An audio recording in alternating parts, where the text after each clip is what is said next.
Hello everyone, welcome back to our channel. আজকের botany ক্লাসে আমরা আলোচনা করছি ফানসাই সম্পর্কে। লাস্ট কয়েকটা ক্লাস ধরে আমরা প্ল্যান্ট ক্লাসিফিকেশন সম্পর্কে আলোচনা করেছি, বেন্থাম হুকারের ছক সম্পর্কে আলোচনা করেছি, অলরেডি থ্যালোফার্স নিয়ে পড়াশোনা শুরু করেছি। লাস্ট ক্লাসে আমরা অ্যালজি সম্পর্কে পড়েছি অ্যান্ড সেখানে আমরা অ্যালজির বৈশিষ্ট্য, কী ধরনের দৈহিক গঠন থাকে, কী ধরনের খাদ্য সঞ্চয় করে, জনন কীভাবে করে, এই সম্পর্কে ডিটেলসে পড়েছি অ্যান্ড উলোথ্রিক্স কমপ্লিট করেছিলাম।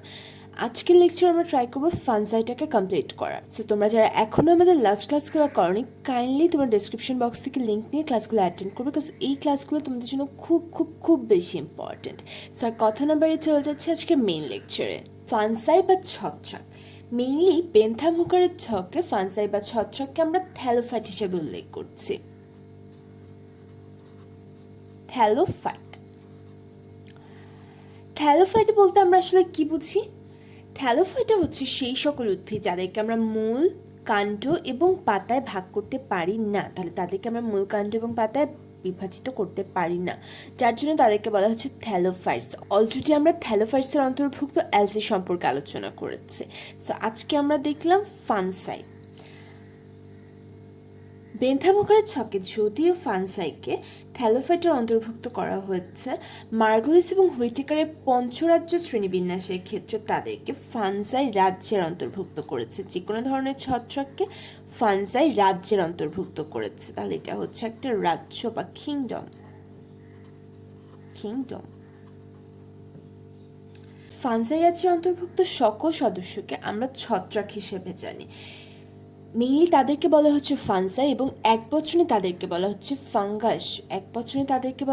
ফাঙ্গাস। বিজ্ঞানের যে শাখায় আমরা ছত্রাক সম্পর্কে স্টাডি করছি সেই শাখাটাকে আমরা বলছি মাইকোলজি বা ছত্রাক তত্ত্ব। এবং এটা বিজ্ঞানের অত্যন্ত ইম্পর্টেন্ট একটা শাখা, মাইকোলজি বা ছত্রাক তত্ত্ব। সো আমরা এখানে কাদেরকে নিয়ে পড়াশোনা করছি? মেইনলি বিভিন্ন ধরনের ছত্রাককে নিয়ে। সো ছত্রাক বলতে আমরা আসলে কি বুঝি? নিশ্চয়ই তাদের কোনো নির্দিষ্ট বৈশিষ্ট্য আছে। আজকে তাহলে আমরা বৈশিষ্ট্যগুলো পড়বো। লাস্ট ক্লাসে মনে হচ্ছে আমরা কিভাবে শৈবালের বৈশিষ্ট্য, আজকে তাহলে আমরা ফানসাইয়ের বৈশিষ্ট্য পড়ব। লাস্ট ক্লাসে মনে আছে কিভাবে আমরা শৈবালের বৈশিষ্ট্য পড়েছিলাম? প্রথমত আমরা ধরেছিলাম সে হচ্ছে অ্যানিমেলিয়া কিংডমের অন্তর্ভুক্ত। তাহলে তার কি কি ধরনের বৈশিষ্ট্য থাকা উচিত সেই সম্পর্কে প্রথমে আলোচনা করেছিলাম। নেক্সট আমরা চলেছিলাম যে সে একজন নেক্সট আমরা বলেছিলাম যে শৈবাল একটা ক্রিপ্টোগ্যামস। সো ক্রিপ্টোগ্যামস হওয়ার জন্য তার কী কী ধরনের বৈশিষ্ট্য রাখবে সেই সম্পর্কে আলোচনা করেছিলাম। নেক্সট আমরা তাদেরকে থ্যালোফাইট হিসেবে কী কী ধরনের বৈশিষ্ট্য ধারণ করবে সেই সম্পর্কে আলোচনা করেছিলাম। অ্যান্ড অ্যাট লাস্ট তাদের যে নিজস্ব কিছু বৈশিষ্ট্য সেগুলো নিয়ে আলোচনা করেছিলাম। সো আজকে ক্লাসে আমি ট্রাই করবো সেম মেথডে তোমাদের কাছে সব কিছু ক্লিয়ার করার। সো ফার্স্টে চলে আসি।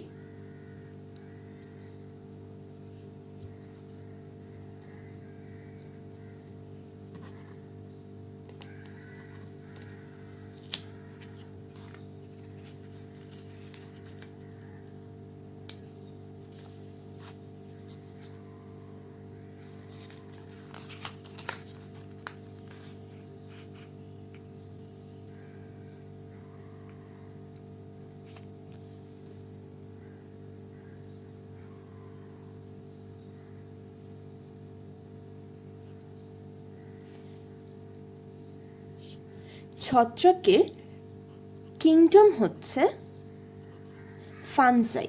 তাহলে এই কিংডমের জন্য আমি কি বৈশিষ্ট্য লিখতে পারি? তারা মেইনলি, আমি একটু অ্যানিমেলিয়া বলেছি,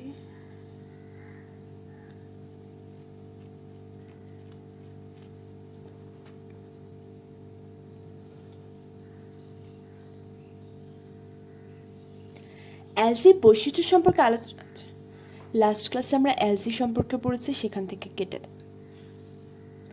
অ্যালজি বৈশিষ্ট্য সম্পর্কে আলোচনা করতে গিয়ে আমরা এভাবে বলেছি, অ্যালজির বৈশিষ্ট্য আমরা এভাবে বর্ণনা করেছিলাম যে প্রথমত সে হচ্ছে প্ল্যান্টি কিংডমের অন্তর্ভুক্ত। তো সেক্ষেত্রে প্ল্যান্টি কিংডমে থাকার জন্য তার কী কী ধরনের বৈশিষ্ট্য ধারণ করতে হয়েছে সেই সম্পর্কে আমরা বলছিলাম। নেক্সট আমরা বললাম যে অ্যালজি একটি ক্রিপ্টোগ্যামস। সো ক্রিপ্টোগ্যামস হওয়ার জন্য কী কী ধরনের বৈশিষ্ট্য লাগে সেই সম্পর্কে আলোচনা করলাম। নেক্সটে থ্যালোফাইট হওয়ার জন্য কী কী ধরনের বৈশিষ্ট্য লাগে সেই সম্পর্কে আলোচনা করলাম। আলোচনা করলাম, অ্যান্ড অ্যাট লাস্ট তাদের যে নিজস্ব কিছু বৈশিষ্ট্য থাকে সেই সম্পর্কে আমরা উল্লেখ করলাম। সো আজকে আমি ট্রাই করবো সেমভাবে বর্ণনা করার। সো প্রথমে যদি আমি ফানজাইয়ের ক্ষেত্রে চলে আসি, ফানজাইয়ের কিংডম হচ্ছে ফানজাই কিংডম, এবং এর জন্য আমি বলতে পারি যে তারা সাধারণত সুগঠিত নিউক্লিয়াস বিশিষ্ট হয়, সুগঠিত নিউক্লিয়াস, যার জন্য তাদেরকে আমরা সুকেন্দ্রিকও বলতে পারি, সুকেন্দ্রিক, অর্থাৎ তাদের যে নিউক্লিয়াসটা থাকবে সেটা পরিপূর্ণ থাকবে এবং সুগঠিত থাকবে। নেক্সট আমি চলে আসি যে তারা ক্রিপ্টোগ্যামসের অন্তর্ভুক্ত, তারা হচ্ছে ক্রিপ্টোগ্যামস বা ক্রিপ্টোগ্যামিয়ার অন্তর্ভুক্ত একটি উপজগৎ। তাহলে ক্রিপ্টোগ্যামস হিসেবে তার কি কি ধরনের বৈশিষ্ট্য থাকবে? প্রথমেই হচ্ছে তারা অপুষ্পক, অর্থাৎ স্পোরের মাধ্যমে বংশবৃদ্ধি করে থাকে, স্পোরের মাধ্যমে বংশবৃদ্ধি করে থাকে, তাদের কোনো ফুল হবে না, যার জন্য কোনো ধরনের ফল থাকবে না, এবং অ্যাট লাস্ট তারা স্পোরের মাধ্যমে বংশবৃদ্ধি করে থাকবে। তাহলে আমরা বলতে পারছি তারা হচ্ছে অপুষ্পক উদ্ভিদ, তাদের কোনো ধরনের ফুলের সৃষ্টি হয় না, যার ফলে তারা স্পোরের মাধ্যমে বংশবৃদ্ধি করে থাকে। এবং এই যে স্পোর সেটা অলওয়েজ হ্যাপ্লয়েড অবস্থায় থাকে, এই স্পোরটা অলওয়েজ হ্যাপ্লয়েড অবস্থায় থাকে, এই জিনিসটা মাথায় রাখতে হবে। তাদের যে জননাঙ্গ সেটা সাধারণত হয়ে থাকে এককোষী, জননাঙ্গটা এককোষী হয়ে থাকে, এবং স্ত্রী জননাঙ্গে থাকা অবস্থায় যে জাইগোট উৎপন্ন হয় সেটা কখনো ভ্রূণে পরিণত হয় না, ভ্রূণে পরিণত হয় না। জাইগোটে সাধারণত মিওসিস ঘটলেও থ্যালাস যে থাকে, তার মানে মূলকাণ্ড এবং পাতায় বিভাজিত না হওয়ার ফলে তাদের যে দেহটুকু, এই যে থ্যালাসটা থাকে সেটা সাধারণত হ্যাপ্লয়েড হয়ে থাকে। মিওসিস বিভাজন ঘটে, তার জন্য এরা সাধারণত হ্যাপ্লয়েড হয়ে থাকে, এবং বংশবিস্তারেও তারা হ্যাপ্লয়েড স্পোরই ব্যবহার করছে। নেক্সট আমরা চলে আসি, তারা হচ্ছে থ্যালোফাইটের অন্তর্ভুক্ত, তারা এক ধরনের থ্যালোফাইট। থ্যালোফাইট হওয়ার জন্য আমি কি বলতে পারি? প্রথমত তাদেরকে দেহ, মূল, কাণ্ড, পাতায় বিভাজিত করা যাবে না, দেহ, মূল, কাণ্ড, পাতায় বিভাজিত করা যাবে না। তাহলে তারা একটি থ্যালাস গঠন, তামিলি হাইফি দ্বারা গঠিত, হাইফি দ্বারা গঠিত। এককোষী ছত্রাক বাদে বাকি সবার ক্ষেত্রেই তারা হাইফি দ্বারা গঠিত হয়ে থাকে, এবং তাদের কোনো ভাস্কুলার টিস্যু নেই, ভাস্কুলার টিস্যু নেই। অলরেডি থ্যালোফাইটার বৈশিষ্ট্যে আমরা এগুলো পড়ে এসেছি, তাদের কোনো ধরনের ভাস্কুলার টিস্যু থাকে না, কোনো ধরনের ভাস্কুলার টিস্যু থাকে না। তাদের কোষপ্রাচীর থাকে, তবে কোষপ্রাচীরটা কাইটিন নির্মিত। শৈবাল এবং ছত্রাকের যে বৈশিষ্ট্যটা আমরা প্রথম দিন পড়েছিলাম প্ল্যান্ট ক্লাসিফিকেশনে, সেখানে আমরা দেখেছিলাম যে শৈবালের যে কোষপ্রাচীর সেটা হচ্ছে সেলুলোজ নির্মিত, সেলুলোজ মানে নরম প্রাচীর, আর এখানে আমরা দেখছি যে কাইটিন নির্মিত, কাইটিন মানে হচ্ছে শক্ত প্রাচীর থাকবে, অপেক্ষাকৃত কঠিন থাকবে সেই প্রাচীরটা। এবং এই যে কাইটিন, এটা এক প্রকারের পলিস্যাকারাইড, এক প্রকারের পলিস্যাকারাইড। এবার চলে আসি ছত্রাকের নিজস্ব কিছু বৈশিষ্ট্য। আমরা অলরেডি দেখেছি যে শৈবালের ক্লোরোপ্লাস্ট থাকে এবং নিজের খাবার নিজে তৈরি করতে পারে, বাট ছত্রাকের ক্ষেত্রে সাধারণত ক্লোরোফিল থাকে না, ক্লোরোফিল নেই, তার জন্য হচ্ছে ফটোসিনথেসিস থাকে না, এবং তারা কোনো ধরনের খাদ্য উৎপন্ন করতে পারে না। তাহলে খাদ্যের জন্য তারা নিশ্চয়ই অপরের উপর নির্ভরশীল হবে, এর জন্য তাদেরকে আমরা বলছি মৃতজীবী, পরজীবী বা মিথজীবী। হয় তারা মৃতদেহকে কেন্দ্র করে বেঁচে থাকবে, অথবা কোনো জীবিত উদ্ভিদ বা প্রাণীর দেহে পরজীবী আকারে থাকবে, অথবা মিথজীবিতা দেখাবে। এই মিথজীবিতার একটা উদাহরণ হচ্ছে লাইকেন। নেক্সট আমরা এই লাইকেন সম্পর্কে পড়বো ইনশাআল্লাহ, নেক্সট ক্লাসে আমরা লাইকেনটা কমপ্লিট করব। তো লাইকেন, মিথজীবিতার উদাহরণটা হচ্ছে লাইকেন। এবং আমরা যদি সঞ্চিত খাবার নিয়ে আলোচনা করতে চাই, তাদের যে সঞ্চিত খাদ্য, মেইনলি তারা গ্লাইকোজেন,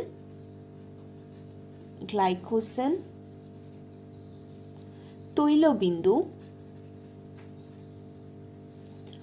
ভলিউটিন, কিছু পরিমাণে ভলিউটিন, সামান্য পরিমাণে, এবং চর্বি সঞ্চয় করতে পারে, চর্বি সঞ্চয় করতে পারে।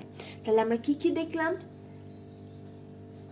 তাদের সুগঠিত নিউক্লিয়াস থাকে, তারা অপুষ্পক এবং হ্যাপ্লোস্পোর বিশিষ্ট, এককোষী জননাঙ্গ বিশিষ্ট, সাধারণত জাইগোট বহুকোষী ভ্রূণে পরিণত হচ্ছে না, এবং তাদের মিওসিস ঘটার ফলে থ্যালাস এন সৃষ্টি করছে, থ্যালাস এন দশায় থাকছে, অলওয়েজ হ্যাপ্লয়েড থাকছে।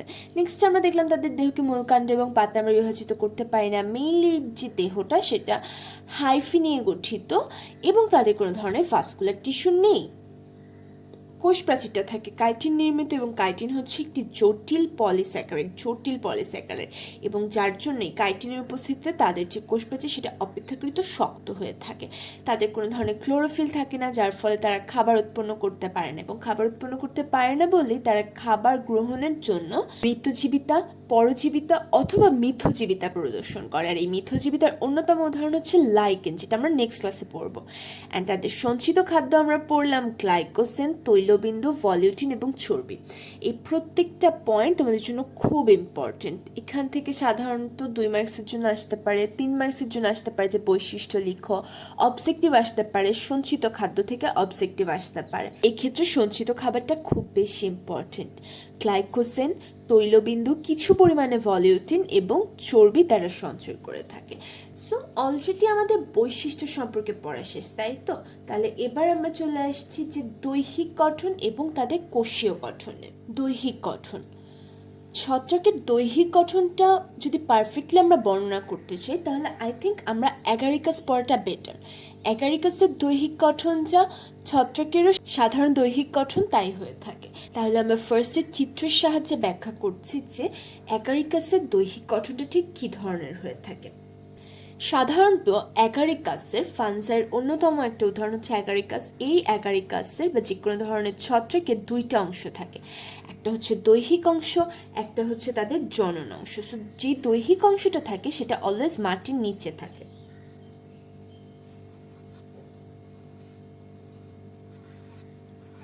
আমি সাইন পেন দিয়ে আঁকছি, সো আমি অত ডিটেইলিং করতে পারবো না। তোমরা কাইন্ডলি বই থেকে ডিটেইলিংটা একটু দেখে নিবে অ্যান্ড বেশি বেশি প্র্যাকটিস করবে।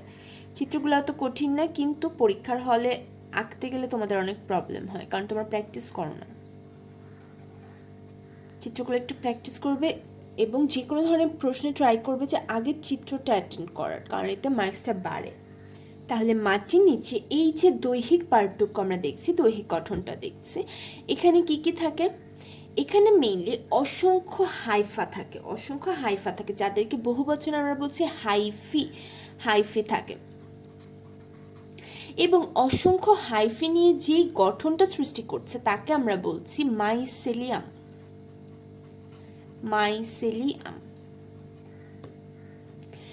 হাইফা কি? হাইফা হচ্ছে সরু, স্বচ্ছ এবং নলাকার একটা অংশ যেখানে সাধারণত প্রস্থ প্রাচীর থাকে এবং এই যে প্রস্থ প্রাচীর তাকে আমরা বলছি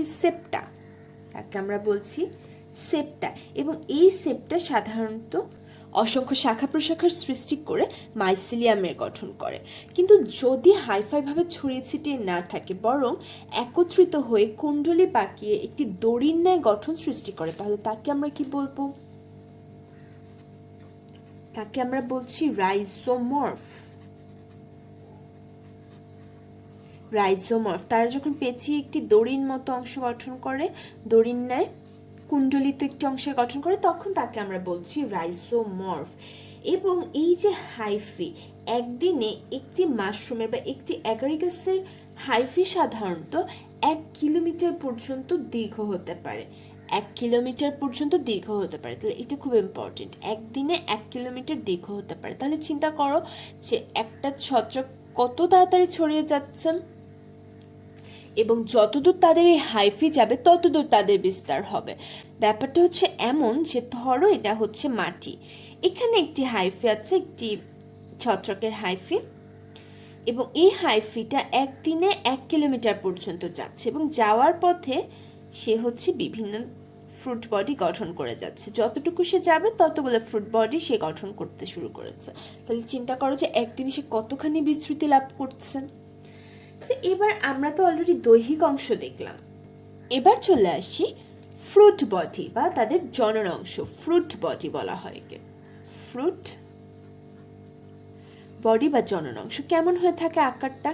এখান থেকে একটি লম্বা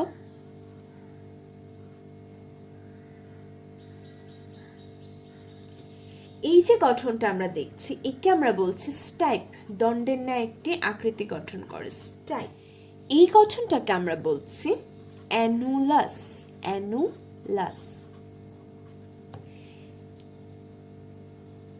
তার ওপরে থাকে ছাতার ন্যায় একটি অংশ, ছাতার ন্যায় একটি অংশ। এই যে অংশটা, একে আমরা বলছি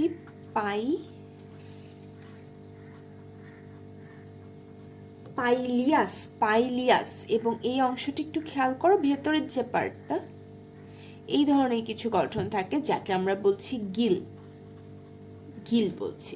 তাহলে আমরা কি কি দেখছি? মাটির উপরে ফ্রুট বডি নিয়ে আমরা এখন আলোচনা করছি। তো সেখানে কি থাকে? পরিণত অবস্থায় সাধারণত দুইটা অংশ থাকে, একটা হচ্ছে গোড়ার দিকের স্টাইপ আর উপরটা হচ্ছে পাইলিয়াস, স্টাইপ আর পাইলিয়াস। তো এক্ষেত্রে দেখো স্টাইপের চতুর্দিকে এই যে একটা গোলাকার বেষ্টনী, তাকে আমরা বলছি অ্যানুলাস, তাকে আমরা বলছি অ্যানুলাস। এবং এই যে পাইলিয়াস, তার ঠিক নিচে কিছু ঝুলন্ত পর্দার ন্যায় অংশ দেখা যায় যাদেরকে আমরা বলছি গিল। এর অপর নাম হচ্ছে ল্যামিলি, ল্যামিলি, বানানটা একটু খেয়াল করবে, ল্যামিলি। তাহলে অপর নাম হচ্ছে ল্যামিলি। এবং একদম টপে থাকে হচ্ছে পাইলিয়াস, পাইলিয়াস, তাই তো? এটা কেমন? তরুণ অবস্থায় পাইলিয়াসটি সাধারণত ভেলাম নামক ঝিল্লিময় আবরণে আবৃত থাকে। ভেলাম নামটা কি বললাম? ভেলাম। এই গেলে হচ্ছে অ্যাগারিকাসের গঠন। এখানে তেমন কিছু না, বাট তোমাদের কাছে প্রশ্নটা আসে যে অ্যাগারিকাসের দৈহিক গঠন ব্যাখ্যা করো, বা অ্যাগারিকাসের ফ্রুট বডি সম্পর্কে লিখো, বা অ্যাগারিকাসের দৈহিক অঙ্গ ব্যাখ্যা করো। তো সেক্ষেত্রে যেভাবে প্রশ্নটা আসুক না কেন, তোমরা ট্রাই করবে যে এই চিত্রটা, চিহ্নিত চিত্র উল্লেখ করার। খুব ইজি একটা চিত্র, বাট দিলে প্রচুর মার্কস পাবে তুমি। ওকে, সো এখন আমরা চলে আসলাম দৈহিক গঠনে। এক্ষেত্রে একটু এই যে গিল, এই গিলের অন্তর্গঠন আমাদেরকে পড়া লাগবে।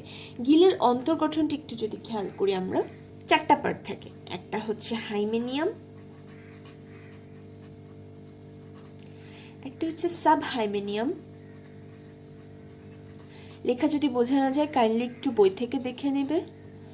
অ্যাসিডিয়াম,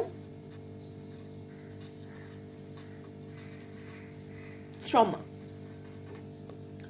ওকে, সো কি হয়? একদম নিচের যে স্তর,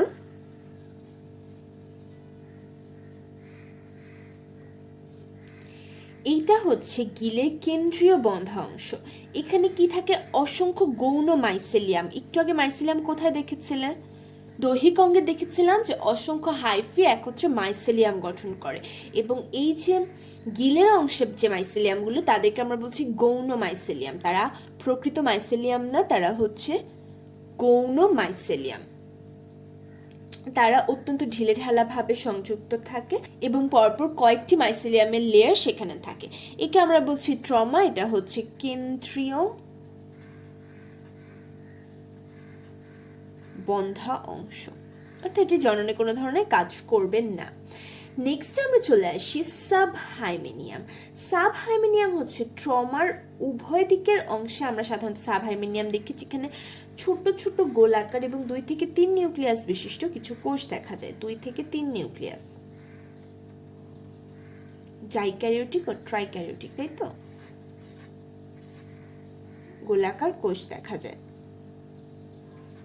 একে আমরা বলছি সাব হাইমেনিয়াম।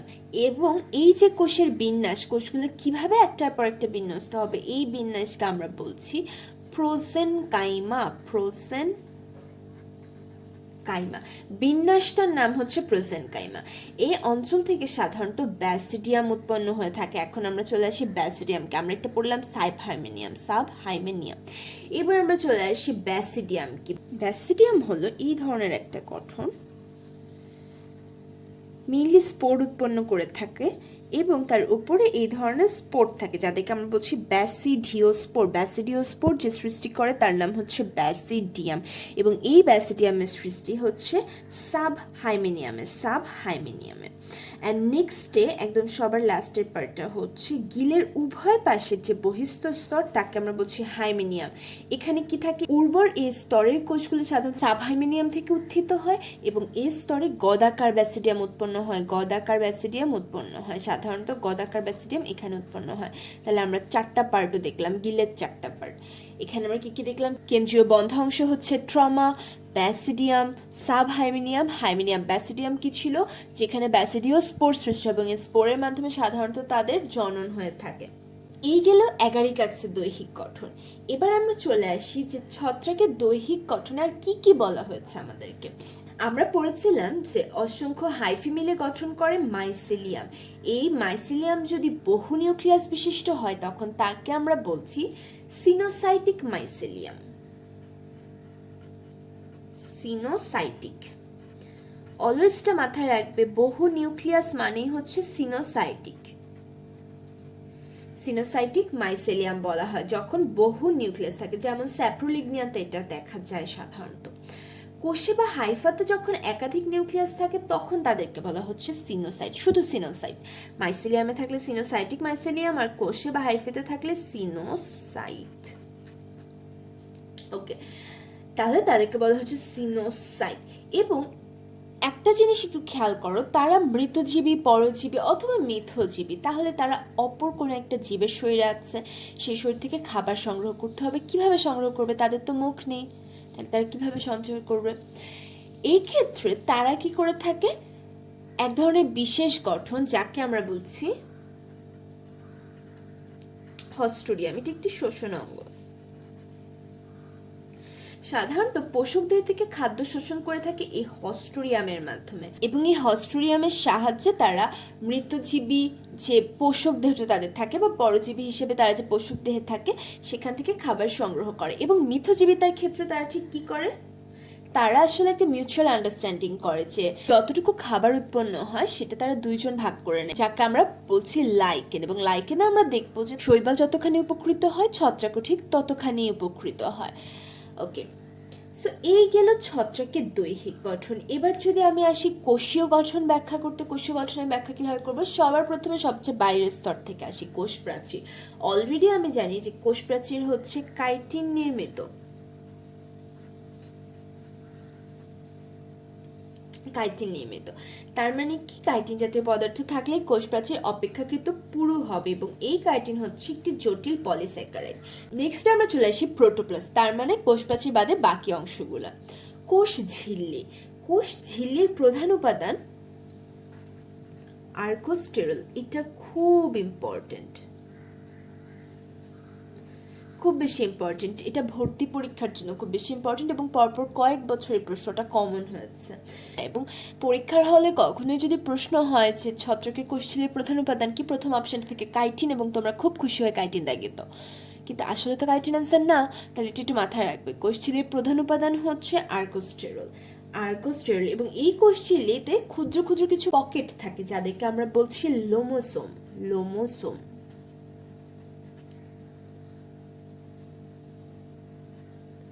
আজকের পড়াটা হয়তো বা একটু ছাড়া ছাড়া মনে হচ্ছে, মানে একটার সাথে একটা কোনো মিল নেই, বিকজ আজকেরটা না অনেক বেশি ইনফরমেটিভ একটা ক্লাস। প্রত্যেকটা লাইন এখান থেকে প্রশ্ন হতে পারে। অলরেডি আমি যা যা পড়িয়েছি, এই পেজে যা যা লেখা আছে সবগুলোই কখনো না কখনো কোনো না কোনো একটা কোশ্চেন এসেছে, এবং যেগুলো আসেনি সেটাও হয়তো বা তোমরা সামনের দিকে পাবে। প্রত্যেকটা হচ্ছে কিছু হাইলাইটেড পয়েন্ট, যেগুলো আমি আলাদা করে তোমাদেরকে দেখাচ্ছি। এবং কাইন্ডলি প্লিজ তোমরা যখন ক্লাসটা করবে খুব মন দিয়ে করবে, নোট ডাউন করবে। আপু কোন কোন ওয়ার্ডগুলোকে বেশি প্রাধান্য দিচ্ছি এটা একটু খেয়াল করবে, এবং অবশ্যই লেকচারটা কমপ্লিট করার পর বই থেকে চ্যাপ্টারটা পড়ে নেবে, বিকজ এটা খুব ইম্পর্টেন্ট বই থেকে পড়ে নেওয়া। অ্যান্ড একটা কথা মাথায় রাখবে, ভর্তি পরীক্ষায় ভালো করার জন্য বইটা খুব ইম্পর্টেন্ট। বই পড়া ছাড়া তোমার ভর্তি পরীক্ষায় ভালো করার অন্য কোনো উপায় নেই। এটা যতই তুমি শীট পড়ো, যতই তুমি ক্লাস করো, ওসব করে লাভ নেই। জাস্ট বইটা হচ্ছে সবচেয়ে বেশি ইম্পর্টেন্ট। ওকে, অনেক কথা বলে ফেললাম। এবার চলে আসি যে কোষঝিল্লি পড়লাম, এবার চলে আসি সাইটোপ্লাজম। কোষঝিল্লির ভেতরের দিকে যে জেলির ন্যায় পদার্থটি থাকে সেটা হচ্ছে সাইটোপ্লাজম। এখানে কি কি থাকে? সাধারণত সঞ্চিত খাদ্য হিসেবে গ্লাইকোজেন, ফলিউটিন, তৈলবিন্দু এবং চর্বি থাকে। এটা অলরেডি আমরা পড়েছি। এবং কিছু কিছু ক্ষেত্রে লাল, নীল, বেগুনি বর্ণের ক্যারোটিনয়েড পদার্থ দেখা যায়, এক ধরনের রঞ্জক পদার্থ দেখা যায়। এবং একটা কথা মাথায় রাখবে, যত কালারফুল ছত্রাক তত বেশি বিষাক্ত, যত বেশি কালারফুল তত বেশি বিষাক্ত। ওকে, এবার চলে আসি নিউক্লিয়াস। আমরা অলরেডি জানি যে নিউক্লিয়াস হচ্ছে সুগঠিত, এবং সেটা গোলাকার নিউক্লিয়াস, তার মেমব্রেন থাকবে, এবং কেন্দ্রীয় যে অঞ্চলটা সেটা অপেক্ষাকৃত ঘন থাকবে, নিউক্লিওলাস থাকবে, নিউক্লিওলাস। আমাদের ছত্রাকের যে দৈহিক গঠন সেটা অলরেডি কমপ্লিট, ছত্রাকের দৈহিক গঠনটা আমাদের কমপ্লিট হয়ে গেল। এখন চলে আসি যে আর কি কি পড়তে হবে। ছত্রাকের জননটা আসলে অত বেশি ইম্পর্টেন্ট না, কেননা তোমাদের শৈবালের জননটা খুব বেশি ইম্পর্টেন্ট, এবং তুমি যদি অন্যান্য পয়েন্টসগুলো দেখো যে থ্যালোফাইট ছাড়াও ব্রায়োফাইট এবং টেরিডোফাইটের যে জনন, বিশেষ করে টেরিডোফাইটের জনন খুব বেশি ইম্পর্টেন্ট। এবং প্রশ্ন যদি হয় তাহলে শৈবালের জনন অথবা টেরিসের জনন বা যৌনক্রম থেকে প্রশ্ন হবে, এটা একদম কনফার্ম 100%। কাজ সাধারণত ছত্রাক থেকে প্রশ্ন হয় না, এবং ছত্রাকে আসলে লেখার মতো কিছু নেই। এক্ষেত্রে যৌন জনন, অযৌন জনন এবং অঙ্গজ জনন সবই হয়, কিন্তু এক্ষেত্রে পড়ার মতো কিছু নেই। খুবই নর্মাল কিছু কথা, এবং এগুলোর উপর আমরা সাধারণত জোর দিই না। সো আজকের ক্লাসে আমিও ছত্রাকের জনন সম্পর্কে খুব ডিটেলসে যাব না, জাস্ট তোমাদের যতটুকু জানতে হবে ততটুকু আমি তোমাদের কাছকে পরে দিচ্ছি। বাট তোমাদের যদি ছত্রাকের জনন সম্পর্কে জানার আগ্রহ থাকে অবশ্যই আপনাকে কমেন্ট বক্সে জানিয়ে দেবে। আমি তোমাদের জন্য নেক্সট কোনো একটা ভিডিওতে ট্রাই করব ছত্রাকের জননটা ক্লিয়ার করে দেওয়ার জন্য। এখন জননের কিছু মেইন পার্ট আমরা দেখে নিই। প্রথমত তাদের অঙ্গজ জনন হয়ে থাকে, অযৌন জনন হয়ে থাকে, যৌন জনন। তোমরা যারা এখনও এই ক্লাসটা করনি কাইন্ডলি একটু দেখে নাও, কজ শৈবালের জননটা খুব বেশি ইম্পর্টেন্ট। শৈবাল অ্যান্ড টেরিসের যে যৌনক্রমটা এটা খুব বেশি ইম্পর্টেন্ট। ওকে, সো এখন চলে আসি তাদের অঙ্গজ জননটা কীভাবে হয়ে থাকে, অঙ্গজ জননটা আমরা কীভাবে করতে পারি। তো এই ক্ষেত্রে লাস্ট ক্লাসে আমরা ছন্দ পড়েছিলাম, তাই তো মনে আছে কি তোমাদের? শৈবালের জননের ক্ষেত্রে, শৈবালের অঙ্গজ জননের ক্ষেত্রে আমরা কোন সূত্রটা পড়েছিলাম? হাঁটুতে 2 বার খণ্ডন, হাঁটুতে 2 বার খণ্ডন। আজকে আমরা হাঁটুতে বাদ দিয়ে দিচ্ছি, শুধু পড়ছি 2 বার খণ্ডন, 2 বার খণ্ডন। সো এই 2 বার খণ্ডন বলতে আমরা কি বুঝাচ্ছি? 2 মানে হচ্ছে দ্বিবিভাজন, 2 মানে হচ্ছে দ্বিবিভাজন, আর বার মানে হচ্ছে বাডিং, বার মানে হচ্ছে বাডিং। তাহলে দ্বিবিভাজন আর বাডিং কার জন্য হয়? ইস্টের জন্য হয়। দ্বিবিভাজন এবং বাডিং হয় ইস্টের জন্য, আরেকটা হচ্ছে স্যাকারোনাইসিস। ওকে, ইস্ট এবং স্যাকারোনাইসিস জন্য হয়। আরেকটা যেটা খণ্ডন, খণ্ডনের ক্ষেত্রে মনে রাখবে যে RIP, RIP দিয়ে মনে রাখছে। তাহলে এটা কি জিনিস? সেটা হচ্ছে খণ্ডন হয় দুইজনের ক্ষেত্রে, একজন হচ্ছে রাইসোফাস, আরেকজন হচ্ছে পেনিসিলিয়াম। রাইসোফাস এবং পেনিসিলিয়াম। তাহলে অঙ্গজ জননের ক্ষেত্রে আমরা কি পড়লাম? 2 বার খণ্ডন।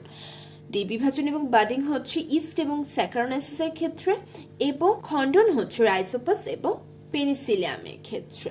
অযৌন জনন, অযৌন জননের প্রধান প্রক্রিয়া হলো স্পোর উৎপন্ন করা। এখন এই যে স্পোরগুলো উৎপন্ন হয় সেটা সাধারণত 2 ধরনের হয়ে থাকে। স্পোরগুলো সাধারণত 2 ধরনের হয়ে থাকে। একটা হচ্ছে স্পোরাঞ্জিওস্পোর, স্পোরাঞ্জিওস্পোর, আরেকটা হচ্ছে কনিডিয়া, কনিডিয়া। এই যে স্পোরাঞ্জিওস্পোর সেটা আবার 2 ধরনের হয়, একটা হচ্ছে জুস্পোর, আরেকটা হচ্ছে অ্যাপ্লানোস্পোর। লাস্ট ক্লাসে আমরা এই 2টা স্পোর সম্পর্কে, এবং শুধু এই 2টাই না আরও বিভিন্ন স্পোর সম্পর্কে আমরা আলোচনা করেছি, এবং সেই স্পোরগুলো কিন্তু তোমাদের অবজেক্টিভের জন্য খুব বেশি ইম্পর্টেন্ট। ওকে, সো এখন আমরা দেখলাম স্পোরাঞ্জিওস্পোরটা হচ্ছে জুস্পোর এবং অ্যাপ্লানোস্পোর 2 ধরনের হতে পারে। জুস্পোর মানে কি? যারা চলাচল করতে পারে, অর্থাৎ ফ্লাজেলাযুক্ত, এবং অ্যাপ্লানোস্পোর মানে কি? যারা ফ্লাজেলা বিহীন হয়ে থাকে, তারা চলাচল করতে পারে না। এবার চলে আসি যৌন জননের ক্ষেত্রে। যৌন জনন সম্পর্কে অত ডিটেলস আমাদের পড়া লাগবে না, জাস্ট 3টা ওয়ার্ড আমাদের জানা লাগবে, 3টা ওয়ার্ড।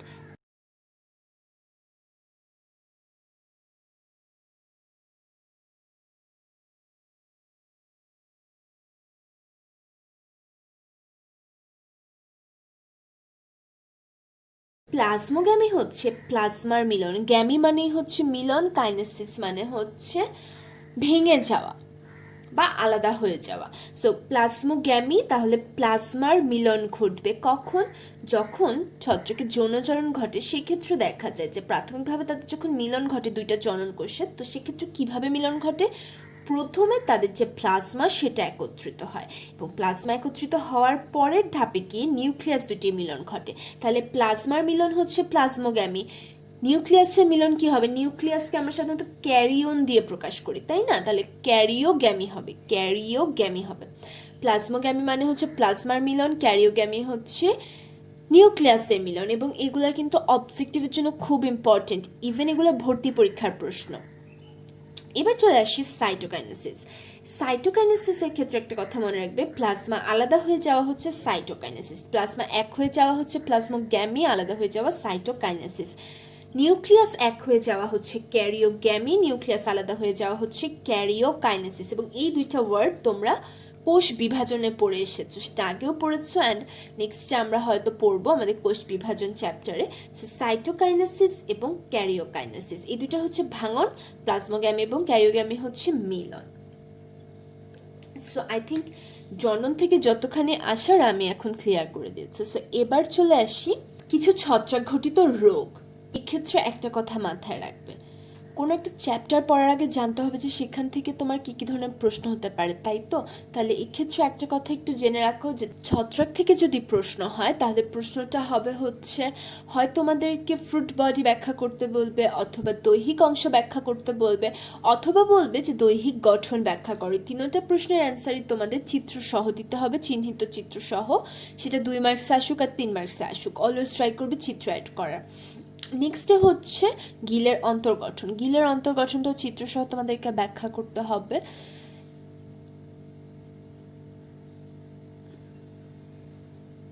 অ্যান্ড দৈহিক গঠন এবং যে কোষীয় গঠন, এখান থেকে যত ধরনের ছোট ছোট ওয়ার্ডস বিশেষ করে বইয়ে বোল্ড করে লেখা আছে যেখান থেকে অবজেক্টিভ আসতে পারে, এই প্রত্যেকটা বোল্ড ওয়ার্ডই তোমাদের জন্য ইম্পর্টেন্ট। বিশেষ করে এখানে আমি যা যা তোমাদেরকে লিখে দিচ্ছি এই প্রত্যেকটা তো মাস্ট তোমাদেরকে পড়তেই হবে। অ্যান্ড নেক্সটে যদি ছত্রাক থেকে ইম্পর্টেন্ট কিছু জানতে চাও সেটা হচ্ছে রোগ, বিশেষ করে গোল আলুর বিলম্বিত ধসা রোগ। এটা খুব ইম্পর্টেন্ট তোমাদের জন্য।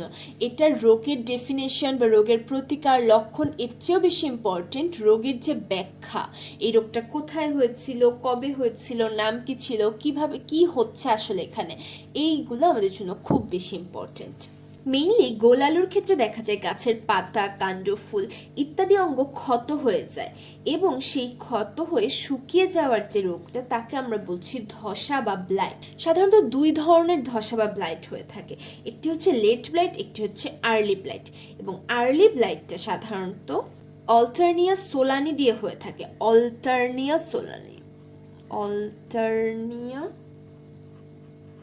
সোলানি দিয়ে হয়ে থাকে, অল্টারনিয়া সোলানি। বাট আমাদের যে লেট ব্লাইটটা আমাদের সাধারণত হয়ে থাকে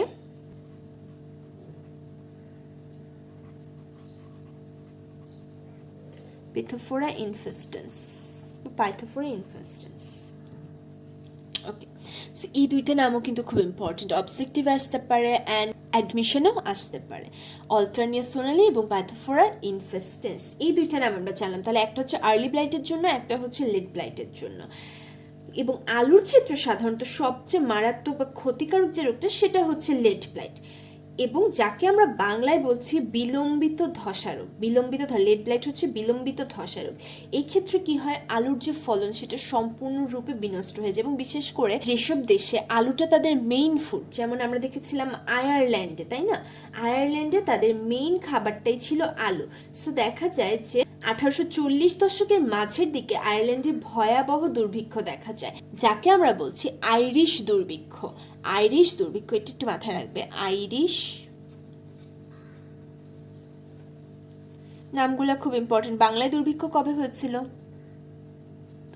1942-এ বাংলায় দুর্ভিক্ষ হয়। বাট বাংলায় কেন দুর্ভিক্ষ হচ্ছিল? যেহেতু আমরা ভাতের উপর বেশি ডিপেন্ডেন্ট, সো আমাদের হয়েছিল যে ভাতের ফলন হ্রাস পেয়েছিল, যার জন্য আমাদের এই প্রবলেমটা হয়েছিল। এবং বাংলায় দুর্ভিক্ষ হয়েছিল যেই ছত্রাকটার কারণে, তার নাম হচ্ছে হেলমিনথোস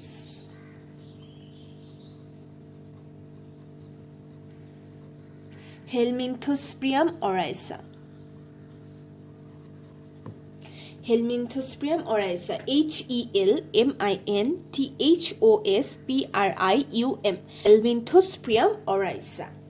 তাহলে বাংলায় দুর্ভিক্ষ হয়েছিল 1942-এ, এবং তার জন্য এই ছত্রাকটি দায়ী ছিল। এবং আয়ারল্যান্ডে হয়েছিল 1840 দশকের মাঝের দিকে, তাকে আমরা বলছি আইরিশ দুর্ভিক্ষ, এবং হয়েছিল হচ্ছে পাইথোফোরা ইনফেস্টেন্সের জন্য। এবং এক্ষেত্রে দেখা যায় প্রায় 10 লক্ষ লোক না খেয়ে মরে, অথবা খাবারের অভাবে তারা মারা যায় এবং প্রায় 20 লক্ষ লোক সেবার দেশ ত্যাগ করেছিল। খাবারের অভাবে তারা দেশ ত্যাগে বাধ্য হয়েছিল। তাহলে কত বিরাট একটা ক্ষতি হয়ে গেল জাস্ট একটা ছোট্ট ছত্রাকের জন্য। এবং আমরা তো অলরেডি জানি দিনে সে 1 কিলোমিটারের মতো যেতে পারে এবং প্রজাতি ভেদে সেটা ভিন্নও হতে পারে। তাহলে কত দূর ছড়িয়ে যাচ্ছে চিন্তা করো। এবং এটা তো শুধু আমরা আয়ারল্যান্ডের কথা জানলাম।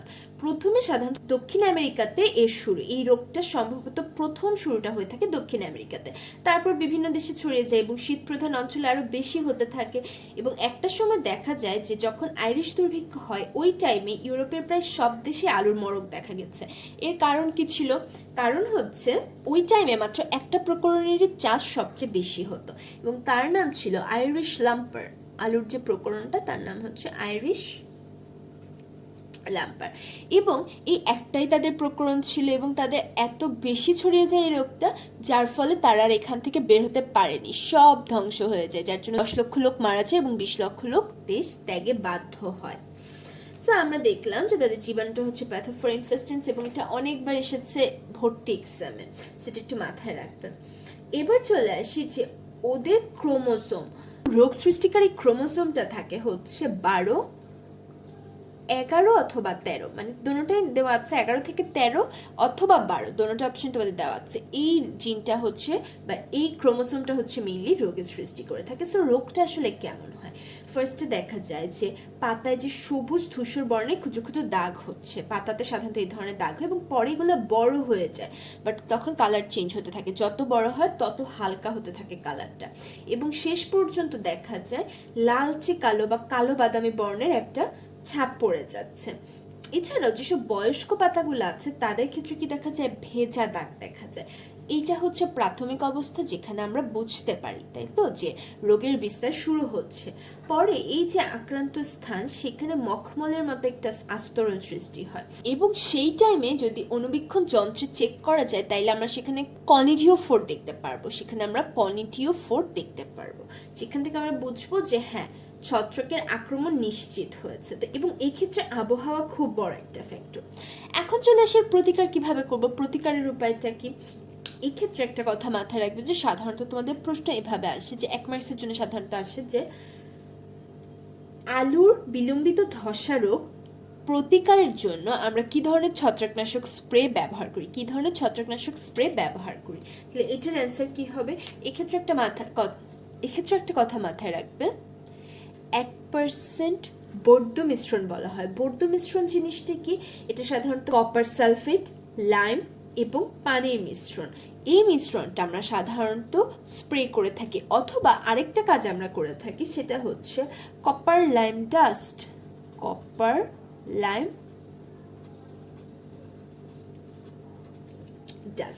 এর প্রয়োগে সাধারণত রোগের বিস্তারটা প্রতিরোধ করা যায়।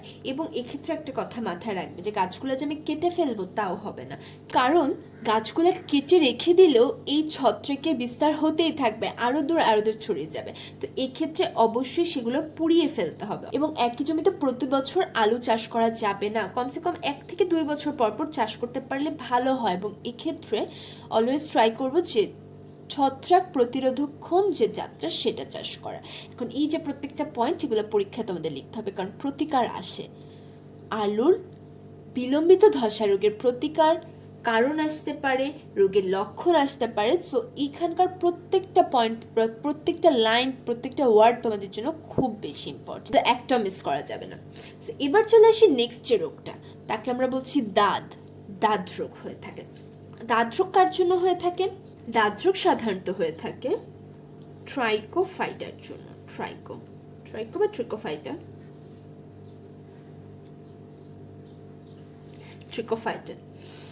ট্রিকোফাইটারের জন্য সাধারণত এই ধরনের ছত্রাক দিয়ে রোগের সৃষ্টি হয়ে থাকে। তার বিভিন্ন প্রজাতি এখান থেকে কাজ করতে পারে।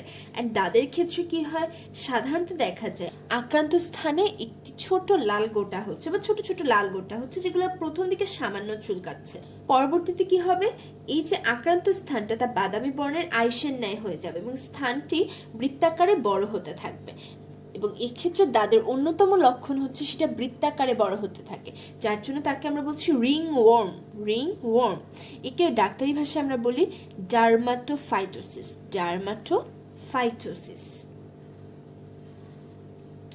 তো পরবর্তীতে এই যে বৃত্তাকারে বড় হতে থাকে তা সুনির্দিষ্ট কিনারা সহ বড় হয় এবং মাঝখানের ত্বক স্বাভাবিক হয়ে আসে, বাট এই সাইডের ত্বকগুলো রিংয়ের মতো করে এই চুলকানিটা থেকে যায়, চুলকানিটা বৃদ্ধি পায় এবং একসময় জ্বালা সৃষ্টি করে এবং আঠালো রস বের হতে থাকে।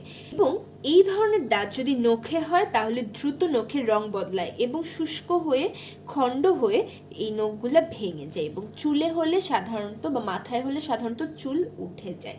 এখন এই যে দাঁত রোগ হবে এগুলা কার জন্য হবে? সাধারণত এটা ট্রাইকোফাইটনের জন্য হয়, বাট এছাড়াও আরো দুইটা নাম চলে আসে। একটা হচ্ছে মাইক্রোস্পোরাম, মাইক্রোস্পোরাম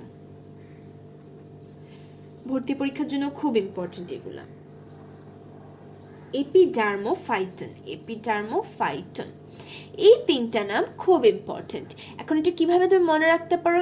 MET দিয়ে মনে রাখতে পারো, MET দিয়ে মনে রাখা যায়। মাইক্রোস্পোরাম, এপিডার্মোফাইটন, ট্রাইকোফাইটন, মেট। এখন চলে আসে এগুলো কোথায় হয় এবং কার জন্য হয়, কোথায় হবে কার জন্য হবে।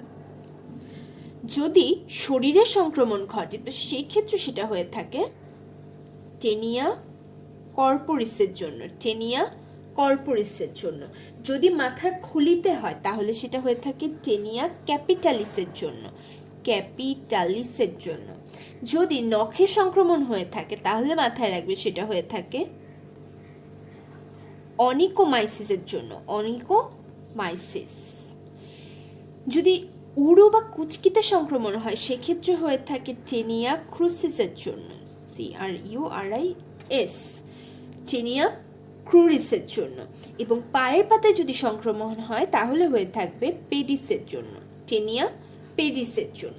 তো এইগুলা হচ্ছে তোমাদের ভর্তি পরীক্ষার জন্য বেশি ইম্পর্টেন্ট। এখন যারা কলেজ লাইফে আছো তাদের এগুলো খুব বেশি একটা লাগবে না, বিকজ এগুলো বেশিরভাগ ক্ষেত্রে বিশেষ করে এক্সট্রা যেসব ইনফরমেশনগুলো দিই এগুলো সাধারণত অন্য বই থেকে কালেক্টেড। এখন অন্য বই থেকে সাধারণত কলেজ লেভেলে তোমাদের অত একটা প্রশ্ন হয় না। এক্ষেত্রে আমরা সবাই জুলজির ক্ষেত্রে কাজী আসমান স্যার এবং বোটানির ক্ষেত্রে আবুল হাসান স্যারের বই ফলো করি, তো এভাবেই প্রশ্নটা হয়। বাট ভর্তি পরীক্ষায় কোনো নির্দিষ্ট বই থাকে না, সেখান থেকে প্রশ্নগুলো হলে এই ধরনের অবজেক্টিভ আসতে পারে, তার জন্য আমি জাস্ট বলে রাখলাম তোমাদেরকে। তো এই গেল আমাদের দাঁত সম্পর্কে পড়াশোনা। এবং এই ক্ষেত্রে একটা কথা মাথায় রাখবে, দাঁতের একটি প্রাকৃতিক ওষুধ আছে, তাকে আমরা বলছি দাঁতমর্দন।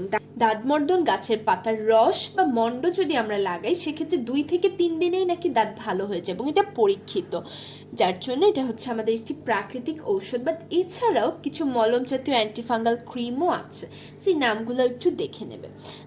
সো আই থিঙ্ক মোটামুটি আমরা আজকে ফানসাই কভার করতে পেরেছি, বেশিরভাগে আমি আজকে পড়িয়ে দিচ্ছি এবং যতটুকু মেইন পয়েন্ট শুধুমাত্র জনন পার্টটা আপাতত ডিটেলসে যায়নি। সাধারণত যেই ধরনের প্রশ্ন তোমাদের ফেস করতে হবে সেই অনুযায়ী আমি তোমাদেরকে আজকে পড়ানোর ট্রাই করলাম জনন পার্টটুকু। অ্যান্ড যেহেতু শৈবালের পার্টটা খুব বেশি ইম্পর্টেন্ট জননের পার্টটুকু, সো সেইটা আমি অলরেডি লাস্ট ক্লাসে খুব ডিটেলসে পড়িয়েছি। তোমরা যারা এখনও ক্লাসটি করো ডেসক্রিপশন বক্সটা একটু চেক করে নিবে। অ্যান্ড বাদ বাকি অ্যাগারিকাস অ্যান্ড ফানসাইয়ের যে পার্টসগুলো আমি এগুলো কমপ্লিট করার ট্রাই করেছি। বাট এরপরেও যদি কোনো ল্যাকিংস থাকে, কেউ যদি কোনো টপিক ঠিক মতো বুঝতে না পারো, কাইন্ডলি আপুকে একটা কমেন্ট করে দেবে। আপু নেক্সটে ট্রাই করব তোমাদের কাছে এগুলো আর একটু ইজি করার জন্য। অ্যান্ড আরেকটা যেটা সেটা হচ্ছে যে তোমরা চাইলে আমাদের ফেসবুক পেজেও আমাদের সাথে অ্যাড হতে পারো, লিঙ্কটা ডিসক্রিপশন বক্সে আছে। অ্যান্ড এই যে ক্লাসগুলো এগুলো তোমাদের ফ্রেন্ডদের সাথে বেশি বেশি করে শেয়ার করে দাও। তোমরা যত বেশি শেয়ার করবে তত বেশি মানুষ এই ক্লাসগুলো করতে পারবে। অ্যান্ড অবশ্যই তোমরা ফেসবুক পেজে আমাদের সাথে কানেক্টেড হয়ে যাবে, কেন নেক্সটে আমরা ফেসবুক পেজে আনতে চলছি একটা ফ্রি MCQ এক্সাম প্রোগ্রাম, সেটা অবশ্যই সবাইকে অ্যাটেন্ড করতে হবে। সো বেশি বেশি করে শেয়ার করে দাও এবং বেশি বেশি ফ্রেন্ডদের কাছে এই ক্লাসগুলোকে ছড়িয়ে দাও। সো কথা হচ্ছে নেক্সট ক্লাসে। অ্যান্ড অবশ্যই আমাকে জানাতে ভুলবে না যে তোমরা কি এটা বুঝতে পেরেছো কি না, নোট ডাউন করতে কোনো প্রবলেম হচ্ছে কি না, অ্যান্ড অন্য কোনো টপিক তোমাদের বুঝতে আসলে প্রবলেম হচ্ছে কি না। যেই ক্লাসগুলো অলরেডি আপলোড করেছি কোনো টপিকে যদি প্রবলেম হয় কাইন্ডলি প্লিজ আপুকে একটু জানিয়ে দিবে, হয় ইনবক্স করে দিবে অথবা কমেন্ট করে দেবে। আমি ট্রাই করবো তোমাদের সবগুলো প্রবলেম সলভ করার। সো কথা হচ্ছে নেক্সট ক্লাসে লাইক অ্যান্ড পড়বো আমরা নেক্সট ক্লাসে, তাই তো? So till then stay safe, আল্লাহ হাফেজ।